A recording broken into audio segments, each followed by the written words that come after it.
as well. We have two very special guests waiting backstage. Are y'all ready to meet them? Woo! Okay, one more time. Are y'all ready to meet them? Awesome. Up first, everyone please give a big Houston welcome to Johnny Yong Bosch. Hello, Johnny. And last but not least, everyone please welcome Schemmel. Hello, guys. How are y'all? Hello. Oh my goodness, such an honor having y'all here. And like I mentioned, this is our last panel. I'm very sad, but at the same time honored to have you guys here to shut down the place. So thank you so much. Yeah, thanks. This is great. This is great. I'm You excited guys to be have here been on stage with awesome Johnny. this weekend. It's been Yeah, a really amazing weekend. Yeah, we do a lot of conventions, and the general vibe, and everybody's just been so enthusiastic. Super cool, yeah. It's super cool, and more so than I think on average. Like, I'm like blown away at all the turnout and all the love. Like, Johnny and I have been talking about it all weekend, yeah. I love that. And what has your time in Houston been like so far? I mean, I know you've been busy, but have y'all Just gotten been to do here. anything? We've been here. We wake up all 3 days, here. yeah. I love that. I mean, I grew up in Texas, so I'm not from Houston, but I grew up in Texas, so I'm very familiar with Texas culture and cuisine, etc. Sure. So I'm pretty, I've been to Houston a few times. Johnny, Yeah. you're from Texas? No, you're not. Yeah, Yeah, you are. You Yeah, I are. grew up in Garland, though. Oh, dude, I lived there for a Arlington. minute. You know, King of the Hill is based on Arlen, Texas, which is based I on heard that. Garland, I heard Texas. that, yeah. And I don't know if you're like me, but as far as I'm concerned, King of the Hill is reality television. Because I had a substitute teacher just like that, and there were two kids that like Beavis and Butthead going, yeah. When I was a kid, I was like, is Mike Judge in my classroom? Like, I couldn't believe how much it was like growing up in Texas. Wait, and where did you grow up? I was born in Iowa, and then I moved to Texas when I was 12. Okay. And I lived in Odessa for 5 years, and then I lived in Dallas-Fort Worth for 22 years. And I went to North Texas State University, and I graduated high school in Fort Worth. Yeah. Oh, that's amazing. Yeah. And And I that's love something, Whataburger. too, that I love is that. Oh, wait. We got Oh yeah, Whataburger, all the way. Oh yeah. Oh, I love that. And we chatted a little bit backstage, but I love just, you guys have made such a huge impact for so many people, so many lives. So kind of take us back in time. How did y'all get started? When was it that you got bitten by the acting or entertainment bug? Well, Johnny, I'm gonna let you start. Johnny's interesting in the fact that he's has two legacies, because he's got the Power Rangers, and then he's got Dragon Ball now, and he has also done a decent amount of on-camera work, and I'm primarily a voice actor. But you started out as a child actor or not? No. Let's see. Yeah, Power Rangers was the first live action thing I did. I wanted to be an actor. I actually wanted to just do action movies. I was a martial artist first, and then it's just something I thought would be really cool to do. And I remember my instructor found some article in the paper that said they were looking for Power Rangers, and I went to an audition, and long story short, I booked it. But then in Power Rangers, I'll tell this bit too. So after Power Rangers, there's a Japanese stunt team there shooting a movie, so I went to go work on that movie, but their camera was Japanese, the audio equipment wasn't, so it didn't sync up, so I had to dub myself. So as I was dubbing myself for this movie, the producer happened to walk by and heard my voice, thought I had a decent hero voice, and then asked me to come audition for a voice. Oh, there you go. And that's how I got into voiceover. Oh, I did not know that, Johnny. Yeah, I total suppose I should have asked you after all fluke. these years. God, I love that. What Well, about yeah, you, I've John? told this story a bunch of times over the last 25 years. I was a professional French hornist in the symphonies, and I played in Dallas and a lot of symphonies in that area and freelance groups, and I had a studio of about 30 French horn students.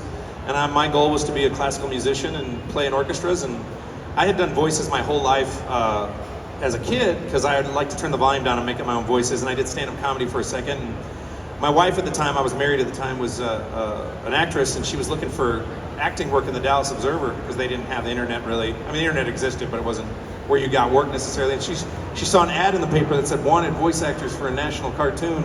Didn't say Dragon Ball. And she goes, Sean, you should do this. Like, you're really doing voices all the time. You'd be great at it. And she wasn't even gonna audition herself. She eventually did. And I think she was Marin for a split second. And then I said, nah, I'm good. I'm gonna be a French horn. That's what I was doing. I love music. And I called my friends who I played in band with, like I played in the Six Flags marching band with. I was in that band for 3 years in Six Flags. I played in that marching band, 85, 86, no, 86, 80, yeah, I played in the Six Flags marching band in the 80s. It's 86, 87, 88, I think I was there, 85, 86, 87, I can remember. And I call my friends, they're like, are you crazy? You'd be great at voices. You're always doing voices. You nuts? What? And they knew I was a good horn player. You know, I was professional. And they were like, you got to do this. And so then I called the number, which is actually Chris Sabat answered. I did not know him. And that number he still has because when he left Funimation, he asked him if he could keep the number. So the number I dialed to get the part is still in my phone as Chris's personal phone number. But it was just the Funimation cell phone number at the time, and then he kept it. So he asked if he could keep it. And I saved that piece of paper I'd written his number on. I think I lost it, but I tore out of the Dallas Observer. And then after I auditioned, I called him every day, which you're not supposed to do. And that was so Goku of me, because I was like, hey, did I get a part? Did I get the part? Oh, it's so awesome. Like, I was so excited. And he's like, no, you get the part.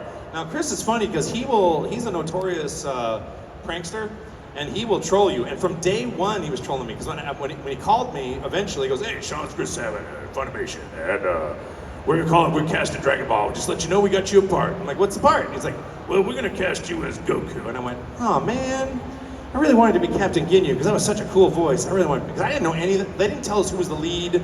We just auditioned for parts, right? And Chris goes, trust me, I think you're gonna like this part. He didn't say it's the lead, you should be excited. He didn't say this is a legendary character. He said, trust me, I think you're gonna like this part. And then I didn't even realize 2 weeks into recording I was playing the main character because I was working on the character really hard and I was just having little struggles and understanding the character and figuring it out. And Chris goes, you do realize you're the main character on this show, right? And I was like, I am? Oh, wow. It was really Goku-y at the time for me. I was 30 years old. It was a gift that keeps on giving, especially with you guys. So it's been a crazy story, yeah. And 80% of my music training translated to the audition. So much about music translates to acting and vice versa. It really does. And a lot of actors are musicians, you know. A lot of musical theater people are really good voice actors. A lot of musicians are voice actors. It translates very well. Anyway, I'm talking too long. Go ahead. No, Sorry. I love that. Well, obviously we have fan questions. We have people right there taking the floor. Everyone lined up before we even asked them to. I love it. They're excited. They're ready. So we're gonna start with you. Hello. What is your name? My name is Jacob Jenkins. Question I've always wondered: how are you able to shout so much in the studio? Like I said, I was a professional French horn player for 25, 30, 40. I've been playing that thing since 1980. And when you're blowing on a 12.5-foot tube, one of the things they teach you in music school, and your brass teacher will teach you, is about breath support and control. And then you got a certain amount of resistance in that tube. I was also a choir director and singer. And so when you take those classes and you study that, you learn how to breathe and how to protect your voice and how to protect your lips. And a lot of those things apply. And so I have very good vocal technique in the booth, and I know how to recover, and I know how to pay attention to which pain tells me to stop. And it's the one it's the one that says, don't do this anymore. Another secret, I use really hot monitoring because you can blow your voice out if you're not got your cans loud enough. And so I really control all the environment so I can scream. Screams are all real, full on, you know, loud as can be. And I also grew up in a household where everybody's yelling at each other all the time. There's 4 kids, you know, parents, and everybody's running around, so everybody's yelling all the time. Big, loud Irish household, only my mother's side anyway. And so, in fact, I fought with my mom so much growing up, I wrote an autograph to her. I was teasing her. I was like, my first voice acting coach. Mom, love you, you know. Yeah, well, I was teasing her, but yeah, that's how I do it. And I know when to quit. Like, some actors will keep going because they don't want to make the producer or director mad. If it's time to go, I say I'm done, and I leave. And then they go, well, you got to do it. I'm like, no, I'm not going to damage this. So, and they always understand. They're always cool. But every once in a while, somebody wants to push you too hard, and you just have to have this emotional strength and awareness of your own physiology to know when to quit. And I just know when to do that, and I know how to rest, you know, which I just don't speak for a few days. And I drink a lot of liquids. And sometimes I'll use special teas, but it's pretty rare. Yeah. And it's about breath support. It's making your diaphragm do all the work, not your vocal cords. Diaphragm. Huge amounts of air. That's the key. Anyway, that's my answer. Thank you. Ding. Thank you so much. And I forgot to mention, guys, let's try to keep it 1 question per person and get really close to the mic so we can hear you, please. Thank you. In Dragon Ball Z Kai, why did Goku die trying to fight Cell when he could just teleported back? Oh, you're saying Are you saying that when Goku takes Cell to King Kai's planet, why doesn't he just go back? Yeah, to That's an excellent question. And what you're discovering is what a lot of people discover who watch fantasy shows and sci-fi shows: continuity errors, or storytelling holes, or questions like, why don't they just wish back everybody forever?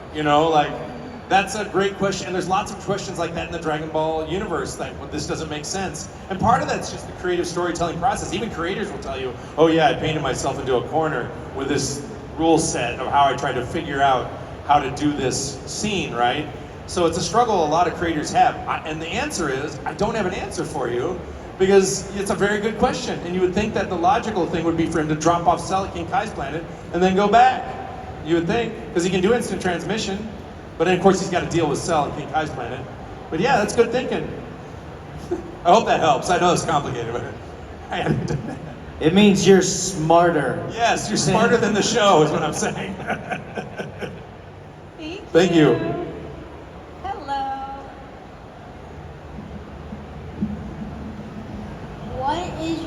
What is your favorite Super Saiyan? Which form? Whatever. Which form? Yeah, you're asking me which form. Base form Goku is my favorite, and then of the transformations, it would be Red-Haired God Mode, Ultra Instinct, and Gogeta from the Broly movie. Not necessarily in that order. Maybe Super Saiyan 4 too. Maybe. I like that one. Thank you. I know this girl. She's partly going Ultra Instinct right now. Hello. Hello. My name's Catalea. Yes. And my brother Dante, unfortunately he wasn't able to make it here, but he's a big fan, and I was wondering if I could get a shout out for him. Yo, Dante. In your voices. Yo, Dante. You do it first. You do. I'm just ready to go. You do it first. In our voices? Yeah, and like the characters' voices, please. I'm not willing to do that yet, but I will say hi to Dante. Here's why. Because after I do this, every single panel is going to ask me to do this. So shout out to Dante. I'm sorry you're not here, and I wish you could have made it. And hello to Dante. That's the best I can do. Well, for me, it would be, there's, he's mostly screaming. I don't want to scream. Oh yeah, he just screamed, Dante! Dante! You're just screaming the whole time. But Dante, I do wish that I get to see you next time. I'll scream at his face next time I see him. And we come to Texas all the time, so we'll probably meet Dante at some point. Thank you. Thank you. Thank you. Also, Dante Bosco is here. Yes. Speaking of Dantes. Hello. Hi. Hello. First of all, thank you for all that you do. You know, I watched Dragon Ball when I was younger, and now I have a daughter, and I'm watching it with her, and we bonded together, and it's just been so awesome. Thank you. She had the question about the yelling, because she was concerned about damaging your vocal cords, but I guess you already answered that. So my question is, for both of y'all, what has your favorite moment been as voice actors? Right now, like meeting everybody. I mean, for me, because we don't ever get to meet the audience when we're recording, unlike doing a live theater production, where everybody applauds or whatever, you get to shake hands afterwards. And we do art for other humans, you know? And so I was just thinking as you were talking that just your gratitude makes me feel good because I'm feeling threatened by AI. And so I'm like, you know, there's humans attached to the energy and the emotion I put in there, and I'm not okay with someone co-opting my soul in a computer program. That's Harrison Ford, I think, said it best. He said, we don't need AI, we have Troy Baker. He said that in an interview when I sent that article to Troy Baker. And he's right, we've got actors who can do this. And we don't want robots telling our human story. So I appreciate that you appreciate us in that way. So thank you. Thank you. You'll never be able to be replaced. Well, that's not what the AI folks tell us, but thank you for saying that. Thank you. Thank you. Hello. Hello. I'm Vernon. I was wondering, what was y'all's favorite fusion from like Zamasu, like Wuhan, Vegito? What was y'all's favorite? Oh, you mean like, which Final Fusion? I'm a Gogeta fan, you know, that's me. Johnny's hasn't fused yet, I don't think. He's not fusing. No, just like y'all's favorite fusion in general. Oh, like, he's yeah.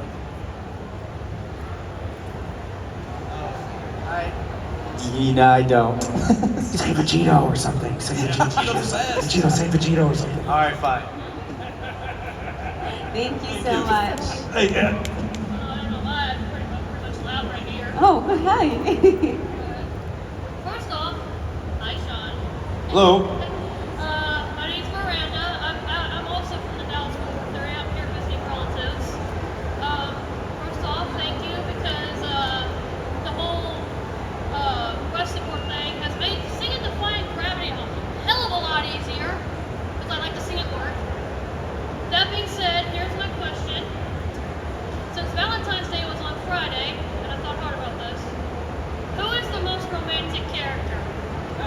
Broly. Actually, Hold up. I do think Broly was giving Goku the mystical at the end of the movie. Hold on. Before And you Goku answer- was like, huh? You want to fight? Yeah, call me Kakarot. You can call me Kakarot anytime if you'll let me fight you. Before you answer, Master Roshi does not count. No, Master Roshi doesn't count because that's really more lust, I think, than it is romance. Well, because his bleeding nose and his magazines. But I would say, well, Bulma's kind of shallow, even though she's romantic, I think. I don't know. I mean, I really think Broly. He's got a broken heart from the creature. Yeah. Anyways, also I bought these shoes for you to see it, and I'll see you at Collecticon in June. Oh, fantastic. Those are magic shoes. I love them. They're my wedding shoes. Oh, congratulations. I will see you in Dallas in June, sir. Fantastic. Thank you. Hello. Hi. Okay, this is gonna be a fun question. So in Dragon Ball Super, we saw that fun bit where Goku basically has to babysit Pan.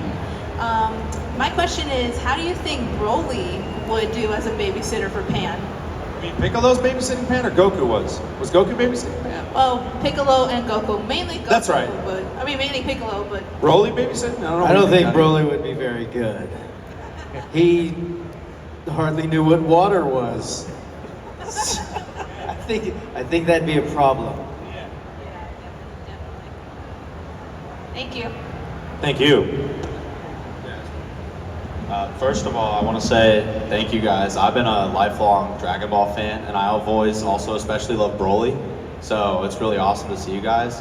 What I wanted to ask is how you guys feel about Broly going from being like literally like evil to being like a sad teen with dad issues. Well, that was actually a specific request from Japan and Toei when we were working on the new movie. They said all the old stuff is ignore that. We're focusing on the new character development of Broly. So they kind of retconned it to where that was. So I support that because I think it makes Broly a deeper and more interesting character. And I think it was a wise choice to really give Broly a little place of more heart and empathy for the character because he's not just a big raging asshole. He has feelings. And that was at the behest of Toei and Akira Toriyama, I believe, and the folks who create the show in Japan. So, Johnny, you're Broly, so you should probably answer this. I mean, I agree with you. I do think, you know, the other, I mean, they're both fine, but I feel like the original motivation was like he's crying in a crib next to him and doesn't like him now. It's not enough motivation for like what do you do? Then you just rage all the time. And it's like, I guess that's what it is. So I really do like what they're doing with him because I like there to be, there's some heart to it, you know? You don't want to just play the surface level character. You want to have a reason for what you're doing, you know? You want to kind of earn those moments. And if you're just raging for no reason, it can be cool because there's battles and things like that, but you want to have some real motivation behind it so that just it feels earned in the series. And so I do feel like this new backstory does help earn a lot of the moments that you get to see with him, you know? Sweet. Thank you guys. Thank you. Hello. Hello. My name is Diana. This is a little awkward. Johnny, I'm not sure if you remember me. I got a video of you wishing my sister good luck on her surgery on Friday, and I just wanted to let you know it made her feel so much better, made her day. Oh, I'm glad. And also for Sean, I'm sorry. She really wanted to be here to see you, but yeah, she's stuck at the hospital. Oh gosh, okay. Well, Yeah. we're gonna be here a lot. So, I mean, you know, I come to Texas a lot, so there's a good chance for the future. Alrighty. I just wanted to say thank you. Thank you. Yeah. Thank you. Thank you for saying that. Hello. Hi, Hi. my name's Sean. So, YouTube voice, probably like one of the most iconic anime characters, you know, in the history of anime. But this is like kind of a deep question. If Goku and Ichigo were to be in a fight, or a death battle or so, at their strongest forms, what do you think would win? Ultra Instinct Goku or Vassal Lord Ichigo? I don't know enough about Ichigo, is that how you say it? Ichigo's power levels to describe. I tend to be biased that Goku's the Goku solos and I don't care who's there. But, you know, I want to be realistic, you know? So I don't know about, Broly's powers are like Goku's powers in a lot of ways. So Right. So do you think that, based on that, could your character beat Goku? To be honest, I feel like there's a whole lot of similarities. Within the battle, it's like, oh, here's a level up. Oh, here's another level up. I feel like they both, like all the characters, they like with Ichigo and with Goku, even Broly, like there's this extra level up. I don't know if it would. I think it would just be this constant battle. There'd be a giant hole in the earth, I think. I don't know. Also, I mean, it's an interesting question, but it's also really hard to answer because the worlds are very different too. See, on the one hand, like with Goku, like that's more of a real, like not real, but like it's happening like in reality. Whereas with Ichigo, and it does happen in reality, but it's also very spiritual. So the dynamic is very different too. Does that make sense? Yeah, somewhat. Right. So like if Goku was like, an archangel or something, and then you're fighting, then I would say, oh, okay, these are two very spiritually powerful beings. Whereas you're kind of like, they're very different, when they're in those realms and battling. Does that make sense? And I also realize that a lot of times these mashups, like Goku versus Superman, etc., you're also mashing up the world-building rules. And so it doesn't always work because the world-building rules don't, because Superman's only vulnerable, as an example, to kryptonite and magic. And we don't know exactly what Goku's power blasts are made out of. Some physics scientists said it might be plasma energy for his energy blasts. So for Goku, I just revert to, we'll go to instant transmit Superman thousands of light years away to a sun that's not yellow, and he's just gonna fucking, sorry. He's gonna die in space.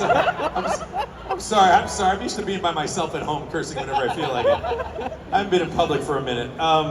So sorry about that. Sorry. You're all good. Dropping the F-bomb on a panel. Okay, but that's the problem. But I have to watch Ichigo now and figure out if Goku can beat him. For years it was One Punch Man versus Goku. So I had to think about that one forever. I agree, but Thank you very much. thank you. Hi, my name is Ali. First of all, no cussing. Cussing's bad. I just reprimanded myself, and you felt the need to reprimand me further, which I find hilarious. Continue. Okay, I wanted to ask, what is your favorite voice line, and can you reenact it for us? Well, my favorite voice line has a big F-bomb in it, so I'm not going to reenact it since you just said no cursing. No, I'm kidding.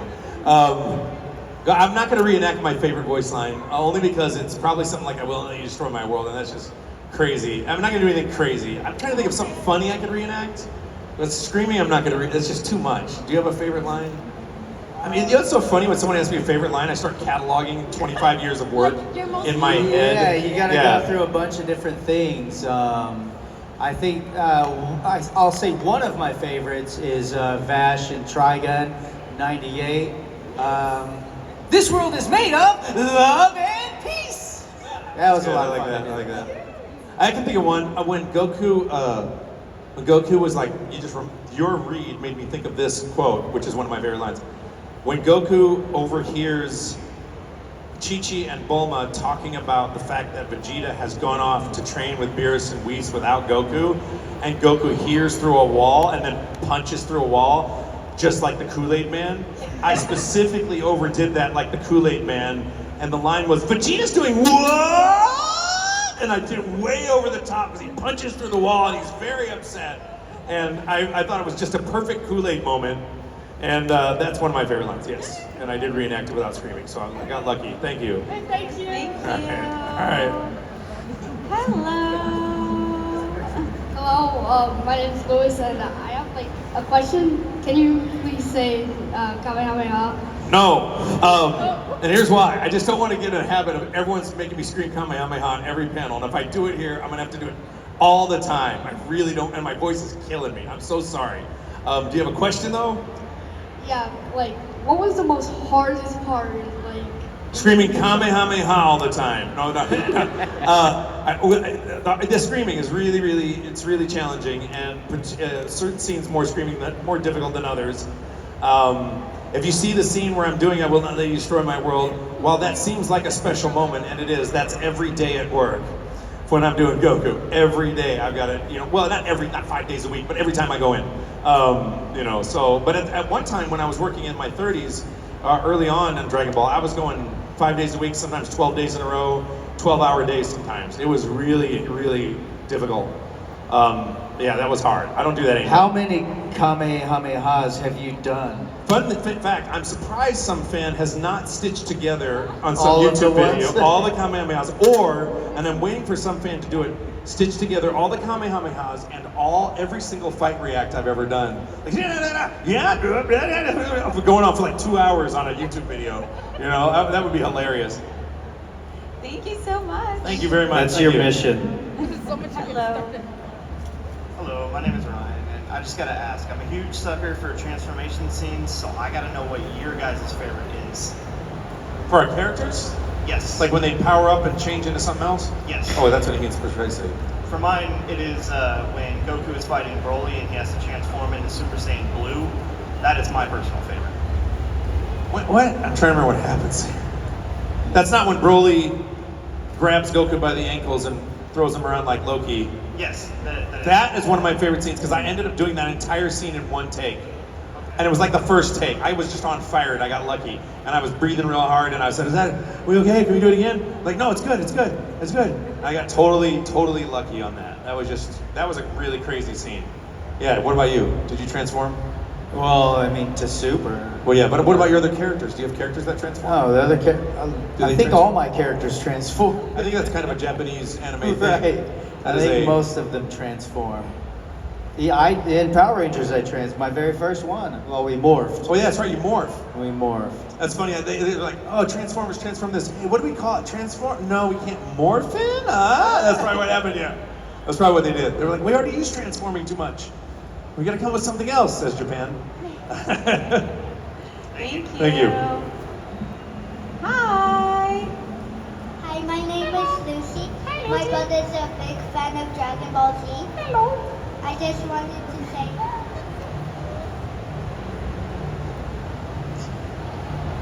You're doing fantastic. It's very nice to meet you. I just wanted to know if Goku and Wally, are they friends or are they still gonna fight as enemies? Well, here's the thing you gotta understand about Goku. And if you watch the end of the movie for, what was it? Was it Broly? Super, no, it's Super, yeah. Superhero. No, but that wasn't when calling Kakarot. That was Broly. That was a Broly movie. Goku, here's the weird thing about Goku. Even if you're evil, if you can fight strong, he kind of likes you. Because he likes fighting the strongest no matter what. So when he first met Broly, he really saw a lot of potential there, and I think he really wants to train Broly for selfish reasons and other reasons. Because I think he wants the pleasure of fighting someone who's really strong, but he also knows he's got a fellow Saiyan he's got to cull because Broly's power is out of control, And so I feel like when Goku at the end, when he's like, call me Kakarot, he's so turned on by the fact that Broly's so powerful, it may be the most powerful guy he's ever fought. So I guess what I'm trying to say is that I think they're gonna be friends no matter what, because Goku likes fighting strong people, and it would take Broly being really, really evil or mean for Goku to not like him, if that makes sense. Like when I heard you say that, he likes fighting people who will say they are strong. My brother says so when someone says they're stronger than Goku, Goku's like, oh yeah? Then challenge me to a battle. That's exactly right, and he very much likes that. He very much likes fighting strong people. He's really into that. Thank you. That's a good question. Hey guys, I gotta head out to get to a Johnny's plane. going home. But thank you very Everyone, much. please It's been such a pleasure to meet you guys and chat with you a bit. So I Johnny really Yong, appreciate Bosch, you guys. thank you so much. All right, I'll see you in the next It was one. an honor Safe having flight. you. Thank you so Yeah, man. much. Thank you, Johnny. Johnny Young Bosch, everybody, thank you. Yeah. Thank you. Safe travels. I'm gonna take a few more questions and then I'm gonna go back to my table and sign for an Yes. hour and then I'm done at 5. So I'm just Awesome. letting them know my schedule so they don't get mad when I leave from the airport. Exactly. Alrighty. So my question just left. Yes. Well, we can get him. Can you hear us? No, I'm kidding. All right. How do you feel about Daima? I think it's great. It was Akira Toriyama's last project that he was working on. And I know a lot of people, look, my philosophy is toward Akira Toriyama's work is generally, he is not only a creative genius, but he's a master of taking some older concepts and ideas and making them fresh again. And I can prove this because, you know, we did Dragon Ball, we did Resurrection F, and even I groaned when I thought, oh, they're bringing back Frieza, and it was awesome. And then he brought back Cell, and it was awesome. And so when I heard about Daima, I was like, but we just did this for GT. And I know what they want to do. They want to really reintroduce Dragon Ball to the younger generation, which I think is smart and wise and a great idea. And I know Akira Toriyama had a fondness for children, so I feel like it was a great idea. And of course, it's awesome because he's just a great storyteller, and he can take anything that he's made before and make it great again. So I'm always shocked that he'll bring back an old idea, and it is always amazing. And I'm always excited to be a part of it. He's got a singular sense of humor too that I think is just very uniquely his, and just makes everything he touches charming and adorable and wonderful and epic. And so I can't say enough. The only thing I don't like about Daima is that I'm not in every single episode. I'm in the first episode and maybe the end. I think I am. I don't know. And I think that's going to be a really great connective story to bring us hopefully back to the rest of Super and a lot of the other plans that I know that are coming forward from what Akio Yoku had said at New York Comic Con a couple years ago for this 10-year plan to finish up the whole Dragon Ball universe. And I don't even know that it's going to be over after that, because Toyotaro is notorious for drawing Dragon Ball just like Akira Toriyama, according to Akira Toriyama. And so that's not my opinion, that's his opinion. And I could see the folks who have the licensing and the rights in Japan wanting to carry this on forever. And I could see them turning it into a global, brand. They're building a theme park in Saudi Arabia, which I said to do years ago. I'm like, why is there not an amusement park, guys? So I've been rooting for them this whole time, and they're doing more and more cool stuff every year. And I know they've got lots and lots of plans for Dragon Ball in the future. So I think Time is a really charming and interesting and refreshing homage to, I think, Akira Toriyama's audience, which is kids. I think it was a great swan song, and I think everyone else have been devastated since we lost him. So all we can do is carry on the torch and honor his legacy and carry forward, and Dragon Ball forever, man. I'm here for it, So thank you. No, thank you. Thank you. You're welcome. Hello. So, Sean Schemmel. Yes, Schemmel, yes. From OG Dragon Ball all the way up to Super, what is your favorite fight out of the entire franchise, even GT? Jesus. You're asking a lot, because right when you say that, you list all those things, and I'm cataloging hundreds of episodes in my head as fast as I can to try to remember what. I'm sorry, I'm not trying to give you a hard time. I'm trying to explain why I'm thinking so long. Look, my thing is, there were some fights in Super that I think were just beyond. Particularly the Khalifah fight, and I really like the last 4 movies a lot. The Broly fight. There's, when the animation's really good and it's very specific and it's really epic, I tend to like it. I don't know that I could really say that's my favorite of all the things you listed, because I'd have to go back and watch all of GT, So in terms of the fighting and the fight scenes, it tends to be the last scenes in the last 4 movies. I'm sorry I can't be more specific. That's all right. I've been doing this 25 years and I don't watch it every day. So I don't have every single thing memorized, I do remember the epic fight between Goku and Vegeta when he's stealing the Majin powers being really epic for me, because it was really they were really facing off for real, and Vegeta trying to steal this power from Babidi, So that was really epic for me. I wish I could give you a better answer. I'm sorry. Thank you. Hi. What is your favorite arc? That's another question I have trouble with, because I do not catalog the series in my head in arcs. I really think about it in terms of relationships. And my favorite arc is the Goku-Vegeta relationship, which spans almost all of Z, and that's the most interesting thing to me. And without that relationship, I don't think you have Dragon Ball Z anymore. Not really. Yeah, thank you. Thanks. Hello. So my question was, after Super, there's manga continuing. I don't know if you read or anything. What's something that you're looking forward to in that? I tend to not read the manga ahead for two reasons. When I get my script in the booth, it's different than the manga, and it freaks me out because I get married to the manga. I don't always trust translations because I don't speak Japanese myself, and Goku's not telepathic into the future, so I want to be where Goku is in real time. However, I was so grief-stricken by Akira Toriyama's death, I bought the entire Dragon Ball Super series on manga, and it's sitting in my house unread currently. However, I do plan to read some of it on my Twitch, and maybe glance ahead a little bit here and there. And I've heard some things about Granola and some other characters that I'm eager to fight, and Frieza Black, I guess there's a Frieza Black, like Goku Black. So I'm very curious about that. And I think there's some Goku Frieza teaming up that I'm curious about. So I will probably, kiss some of the chapters here and there and try to, dabble and keep myself in the dark a little bit until we return to Super. I think I can act well if I read it, but I want to keep my system for acting Goku untarnished, even though I really want to read the rest of Super right now. Yeah. So that's that. All right. Thank you so much. Thank you. Thank you. Hello. Hi, Sean. Hey, man.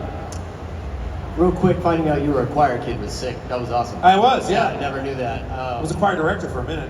Wow, awesome. Yeah. Yeah, awesome. I got ones all the time at competitions. Oh, good for you. Yeah.